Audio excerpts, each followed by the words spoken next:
Mu gihe igihugu gikomeje urugendo rwo gukomeza kunoza imikorere y'inzego zacyo, Perezida wa Repubulika y'u Rwanda Paul Kagame yagize umunyamakuru w'umuhanga Jean-Maurice Uwera umuvugizi wungirije wa Leta y'u Rwanda. Umwanya wari umaze amezi 8 utari ufite umuyobozi.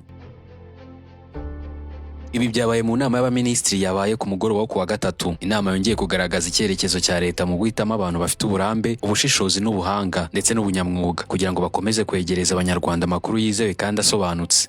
Jean-Maurice Uwera ufite imyaka 44 akaba ari se w'abana 3 aje yungirije umuvugizi wa leta Yolande Makoro mu nshingano zo kubijwi rya leta rigerwaho n'abaturage bose. Uyu mugabo Jean-Maurice Uwera asimbuye nyakwigendera Alain Mukurarinda, umugabo wagaragaje ubwitange, ubuhanga mu mirimo yose yakoreye leta. Uyu mugabo Alain Mukurarinda akaba yaritabye Imana mu kwezi kwa kane umwaka ushize wa 2025. Benshi mu bakurikirana itangazamakuru bemeza ko ishyirwaho rya Uwera Jean-Maurice rije gukomeza gutuma ubutumwa bwa leta bugera ku banyarwanda mu rurimi rubegereye, by'umwihariko ururimi rw'ikinyarwanda, mu mvugo yumvikana kandi yubaka icyizere. Mu butumwa bwe yanyujije ku rubuga nkoranyambaga rwa X, Uwera yashimiye Perezida Kagame ku cyizere yamugiriye, agaragaza umutima wo gukorera igihugu agira ati: "Ndashimira Perezida wa Repubulika ku cyizere yangiriye. Ndiyemeje gutanga umusanzu wanjye mu guharanira iterambere ry'abanyarwanda no gushyira umuturage ku isonga." Ayo namwe mu magambo yanditse ku rukuta rwe rwa X.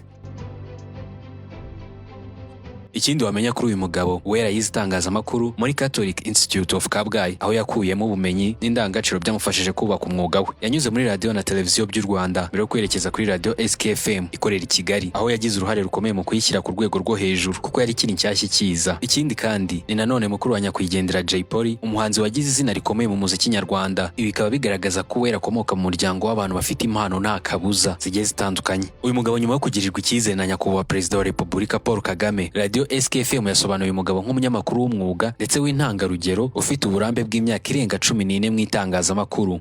Uyu mugabo ngo akaba yabasha kumva neza politike n'imibanire mpuzamahanga, kandi uyu mugabo ngo akaba afite impano yo guhuza ubutumwa ndetse n'igihe.